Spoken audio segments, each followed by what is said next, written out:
Shucks! Oh my! I forgot it! It's under the counter! Ay, nako. I'll prove to you na safe ang mga maiiwang gamit dito sa South Korea. So, i-check natin kung nandun pa rin sa ilalim ng counter yung paper bag. Let's go. Nasa E-Mart na. Nasa counter lang yun. Sana meron.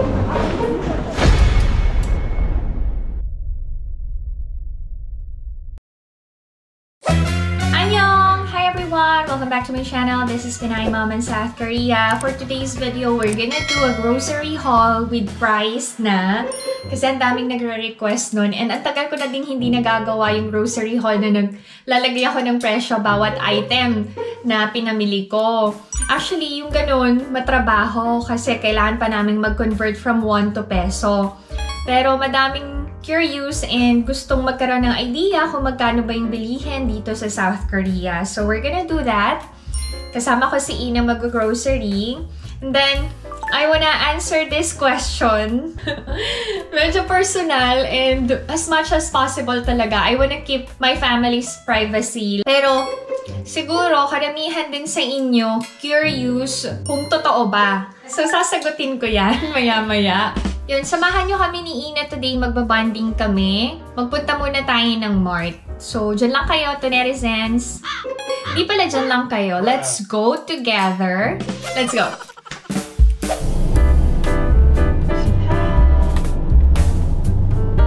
Si Izo nasa academy. Si Ina, mamaya pa siya papasok. So, meron akong assistant today. Realize na ang hirap mag-budget kapag wala kang iba-budget, no? So, sobrang admire talaga ako dun sa mga wais na misis na kayang pagkasyahin yung maliit na amount para sa buong pamilya. Grabe. That's an amazing job talaga. Marami akong bibilin today kasi empty na talaga yung mini pantry. Wala naman kaming pantry eh. Kitchen cabinet lang. Tapos, yung freezer din namin, wala na ding laman. Naubos na yung mga snacks ng mga kids. So, si Ijun nag-request na mag-grocery na daw ako today. Kayo ba mga mommies? Lagi nyo bang sinusunod yung gusto ng mga anak nyo? Pag may gusto silang ipabili, laruan, pagkain, anything. Lagi ba kayong nag-yes? Kami ni Alex hindi. May mga times na nag-no kami. Lalo na kapag hindi talaga kasama sa budget. Kagaya ngayon na kakatapos lang ng Korean New Year and madami talagang nakuhang ayuda ang mga bata. Pero diretso yun sa savings nila. Si Ina very wise sa pag-handle ng expenses niya. Si Ijun kailangan pa ng madaming influence ng ate niya. Pero in fairness naman kay Tuki, nagsisave na siya.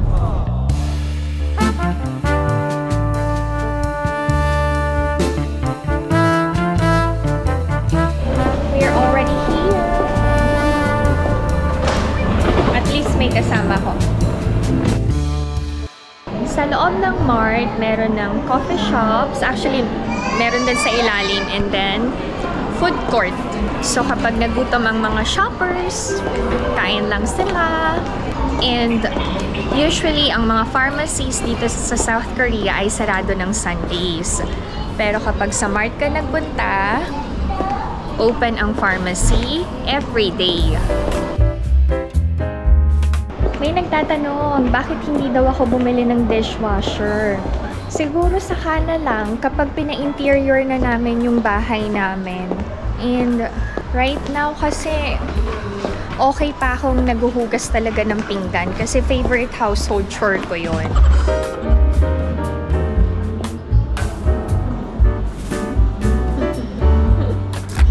Nakakamiss ang Tuki and si Alex. Nakakatuwa, alam nyo ba? Effective yung home workout na ginagawa ko. Medyo bumabalik ng pagka-slim ng face ko. Or sa suot ko lang. Sa mga nagtatanong kung ano, Nasa description yung link ng home workout na ginagawa ko. Try nyong i-follow din.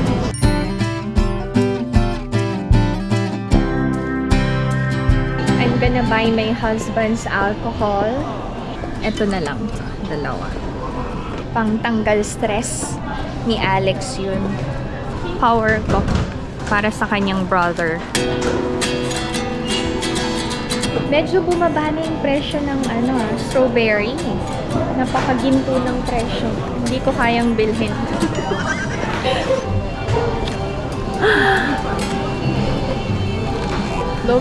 Oh, ang napakamahal naman, anak. 15,000 won. Let's buy other fruit, anak.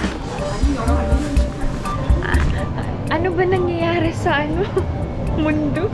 Ba't ang mahal ng mga bilihin? Meron sa Melon, tingnan mo, 40% anak. 14,000. Ang sakit ng ulo ko sa presyo. Ba't ang mahal ng kiwi? Ang pineapple ay from Philippines, our very own. Magkano?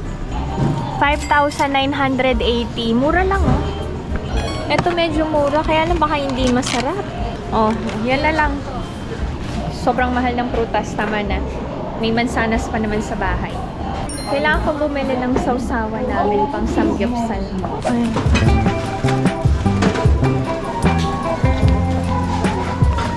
Sa Korea, ramyeon is life. Ang daming Korean noodles.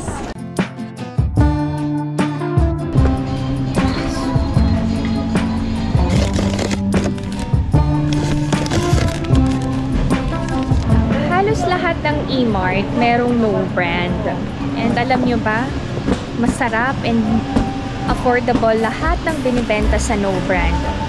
So kung gusto nyo ng pasalubong para sa Philippines, sa no brand kayo mamili. Halos lahat meron sa murang halaga. Ang may-ari ng no brand ay E-Mart din. Ang aking favorite snack from no brand. May kalasa to sa Philippines eh. Nakalimutan ko lang kung anong brand. Baka alam nyo, may cheese filling to sa loob na biscuit. Very Pinoy talaga biscuit eh. Hindi lang goodies ang binibenta sa no brand. Meron ding appliances, pero yung maliliit lang. May microwave, blender, multi-cooker, steam iron, may keyboard, tapos may vacuum cleaner din. Quality ba? I think so. Kasi meron ako mga kaibigan na gumagamit talaga ng microwave from no brand. And ilang taon na nilang ginagamit. Actually, depende siguro sa gumagamit, no? And paano natin inaalagaan yung gamit. Dahil favorite ko si Jonghae-in, ito yung brand na binibili ko ng Kim. Bacon! Yes, your favorite breakfast.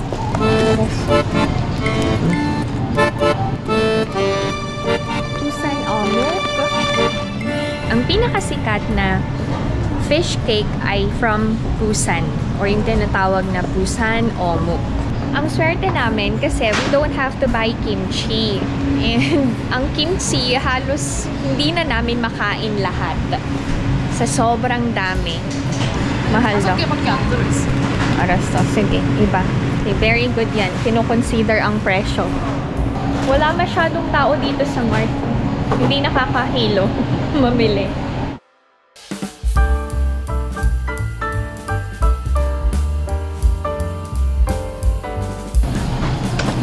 Alam niyo, ang maganda dito sa Korea, kapag bibili ka ng meat, neatly packed talaga.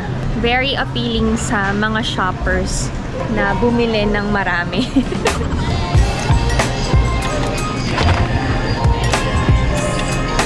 Since nag-home workout ako, hindi ako masyado sa rice. Okay, may mga binibenta ring side dishes dito sa mart. Chinese food, rice rolls, sushi. Alam nyo ba, tip ko sa inyo kung talagang after kayo sa sale, magpunta kayo sa mart around 8 PM. Kasi pinapaubos na nila yung tinda sa gabi, so marami ng sale talaga. Kung may time lang kayo ha, at night. Pero kapag busy kayo, syempre, we cannot grab that sale na. Ay, ito. Gusto ko to. Buti na lang ang mga bata mahilig sa cheese and sa milk. Hindi nagmana sa akin. Nagmana kay Alex. Pero napakamahal naman ng cheese na gustong kainin. Oh.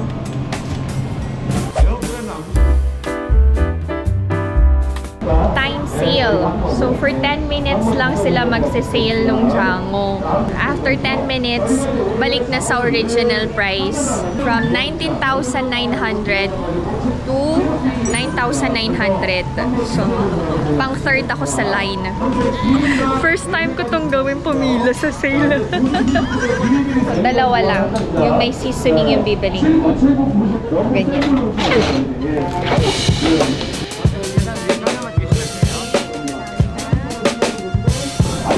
Time sale yun, oh. Napakamahal kaya nito.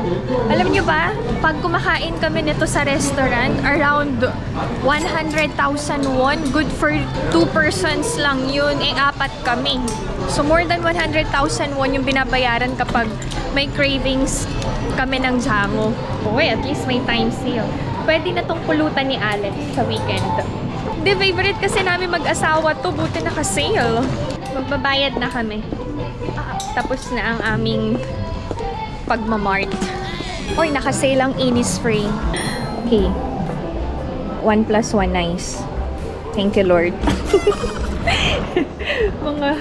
mga happiness ko to. Okay, naka-sale. So, 30% off. I'll just buy it. Ito rin, naka-sale. Hyaluronic cream. 30% off. Yan. Ito yung mga ginagamit ko. Yung green tea line nila and Bija line nila. Kasi maganda sa skin. And yun na yung nahiyang sa akin. Ayan din, naka-sale din to. No sebum powder. So, ito yun, kailangan ko pang everyday use. Yung MAC ko, pang special occasion. May blusher na. Ito. Alam nyo ba, long-lasting din ang mga products ng Innisfree. Maganda. Bilang ko siya ng cushion niya. Paglalabas siya. Magbibigay siya ng maraming freebies. Kamsahamnida. Annyeonghaseyo.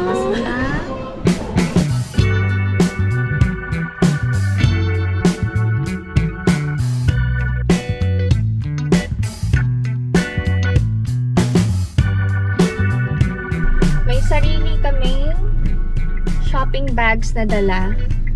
Sakto lang yung pinamili namin sa bags na dala namin.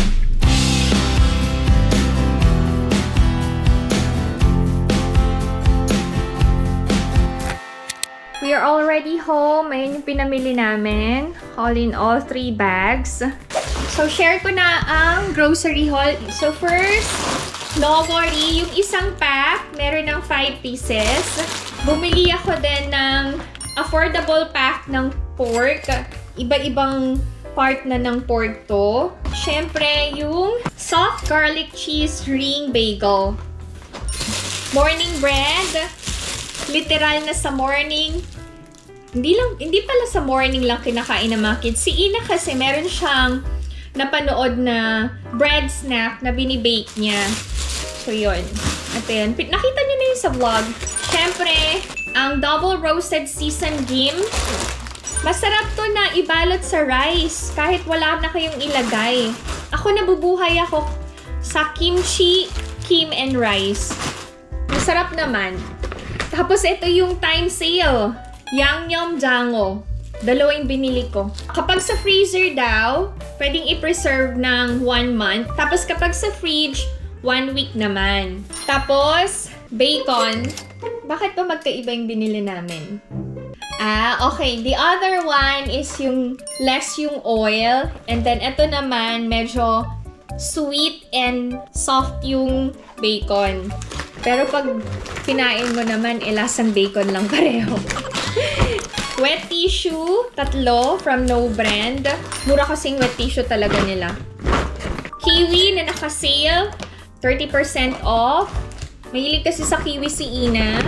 Tapos ito yung apple kiwi flavor na power drink to eh. Si Izu nang umiinom. Tapos tuna na ginagamit ko for kimchi stew. Cheddar cheese. 1 plus 1? Oh, you say hi muna, ate. Wait daw. Cream soup. You say hi. Hi. They cannot see you naman. Oh. Hi.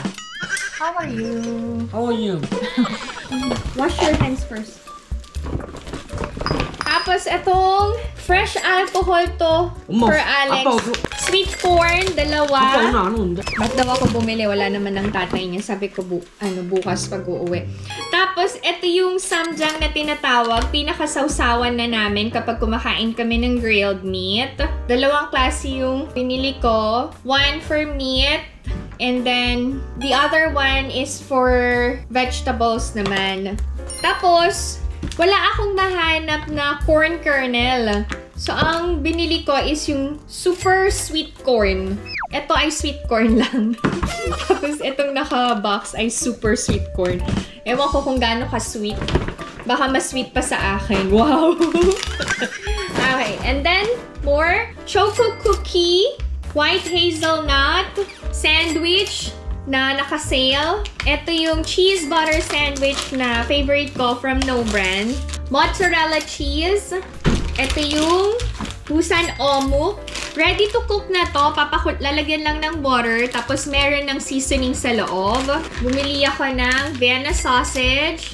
Mozzarella hotdog. Etong mga to kasi, mina-microwave na lang ng mga kids. So kapag wala ako sa bahay, ito yung minamerienda nila. Siyempre, ang favorite breakfast talaga nila, chicken nuggets. I love chicken nuggets! I'm sorry, the kids love chicken nuggets. I don't like chicken nuggets. Next, ito yung kas udong. Okay, udong. Na alam ni Ina lutuin. Tapos, vanilla wafer roll. From No Brand din to. Mura lang mga merienda sa No Brand. Alright! Tapos si Ina bumili ng jelly. Kinakain niya na ngayon. Ang total ng pinamili namin today is, wow! 234,710. Oh my! Dati alam nyo, itong 250,000 ko, as in punong-puno na yung table pag nag-grocery haul. Ngayon no, iilan lang yung binili pero ganito na yung presyo. Oh my! Oh my! Shucks! Oh my! Nakalimutan ko yung pinamili ko sa ano? Yung sa Innisfree! I forgot it! It's under the counter! Oh! Murang ba? I forgot! I have to go back! Ay, naku! Kakaloka! I have to go back! Sayang ang gas! May galibaw! Yeah, I'm so forgetful! God! Ay, nako! Talaga naman, PMSK! You're aging na talaga! I'll prove to you na safe ang mga maiiwang gamit dito sa South Korea. So, i-check natin kung nandun pa rin sa ilalim ng counter yung paper bag. Let's go!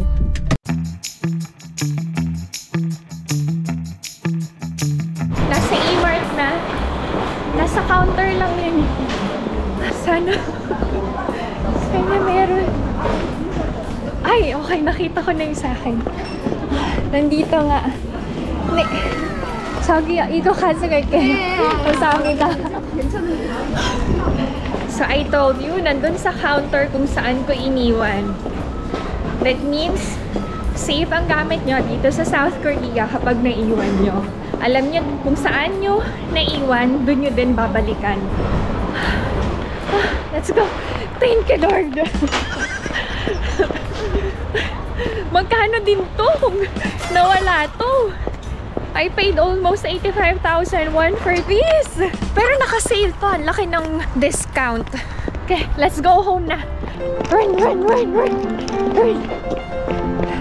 Even yung mga credit cards, kapag nahulog, usually yung nakakapulot, binibigay nila sa police or hindi nila pinapansin.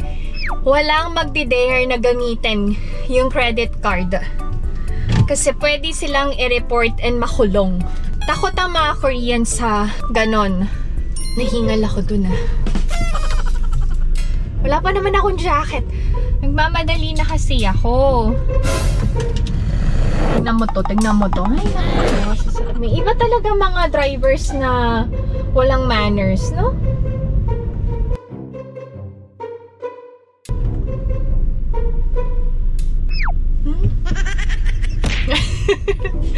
Hindi. Ako yung nakalabas na eh.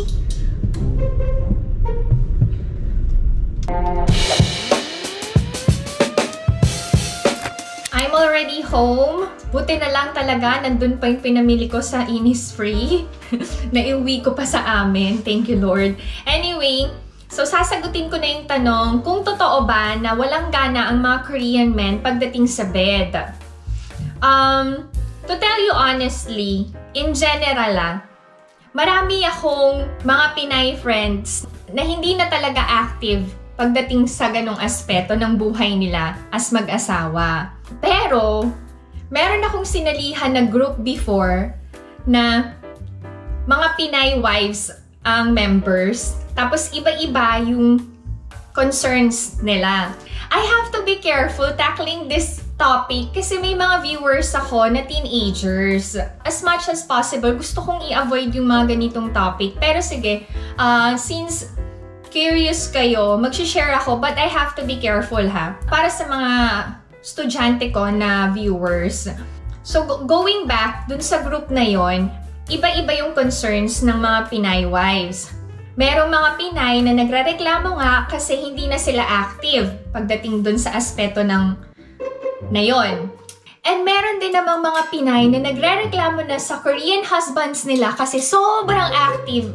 Yung mga Pinay na yung wala na talagang gana and wala ng energy. So I think, iba-iba depende sa Korean. Tapos, may mga Pinay friends ako and kakilala na nag-share din ng experience nila sa mga asawa nila. And mostly doon, hindi na talaga active. First reason is yung edad. Mostly ng mga foreign wives na may asawang Korean, malaki yung age gap. Bibihira na lang talaga yung halos magkaedad lang. So may mga nag-aasawa na may 10 years, 20 years, and may kakilala ko 30 years talaga yung age gap nilang mag-asawa. Next, yung klase ng trabaho ng mga Koreans. So yung mga nagtatrabaho talaga sa factories or construction, nagamit talaga nila yung physical nila sa pagtatrabaho, wala ng energy pagdating sa bahay. So mas gusto na lang magpahinga talaga. And then next, yung drinking habit ng mga Koreans. Since sa mga Koreans mahilig uminom, may tendency na pagdating nila sa bahay, as in, dead balls na sila, tulog na lang talaga sila. Okay, and then, i-share ko lang sa inyo ha. May kakilala ako na mga Pinay na yung husbands nila talagang alcoholic na and hindi na talaga tumatayo ang kanilang alaga. So, that's impossible na merong ganon, diba? And then I think, isang dahilan din yung fear nila na magkaanak sila. Kaya, hindi sila nakikipag-sexual intercourse or nakikipag-make love sa mga asawa nila kasi gusto nilang maging careful and ayaw nilang mabuntis yung mga asawa nila. So, yun yung mga naisip kong dahilan na bakit hindi active yung Korean men pagdating sa bed. So, lahat ng sinabi ko based lang din sa mga experiences ng mga Pinay na kakilala ko and ng mga kaibigan ko, ha? So, yun. I think nasa mag-asawa na din yun, eh. On how you, handle yung aspect na yun sa relasyon nyo as a husband and wife. Yun lang yung kaya kong sabihin. Ang hirap pala magtakal ng ganitong, topic. Kasi, very private din ako, pagdating sa mga ganon. Actually, even before pa, nasa Philippines pa ako, dalaga pa ako, wala pa akong asawa. Alam nyo, hindi rin ako mahilig magkwento-kwento, Like, Diba kapag barkada ka, sa circle of friends mo, may magkwekwentuhan about sa girlfriends nila, about sa boyfriends nila. Ako talaga hindi makwento ever since. Tsaka, I think, importante din na alam nyo yung love language ng partner nyo. Kasi hindi naman palaging sa bed napapatunayan na mahal nyo yung isa't isa, diba? And you can do a lot of things, alternatives. Kapag hindi nyo feel gawin yun sa bed, ang dami-dami nyo pwedeng gawin para maging passionate, para maging intimate, and para mas maging in love kayo sa isa't isa. Madaming paraan to make your partner feel loved. Hindi lang sa mag-asawa to kahit sa boyfriend-girlfriend You don't have to give yourself to that man you love to prove na mahal nyo yung boyfriend nyo. No! Hindi ganun yun. Kung mahal talaga kayo ng lalaki, hindi niya yun i-aas sa inyo kapag ayaw nyo. Yun lang yun. So girls, you have to remember that na hindi nyo kailangang ibigay yung sarili nyo sa boyfriend nyo or sa partner nyo para mapatunayang mahal nyo yung tao, no? Call me manang, pero you value yourself. Okay? Okay ba yan? Anyway, sorry sorry, hindi talaga ako sanay sa mga ganung, magtakal ng ganung topic. Kasi, kahit nagpa-vlog ako, gusto ko pa rin i-keep yung privacy and, ayun, parang sensitive yung topic na yun. Anyway, that's it. I hope that you enjoyed watching, and if you're new to my channel, please consider subscribing, like, and share. Pinay Mom in South Korea. Bye everyone, stay safe!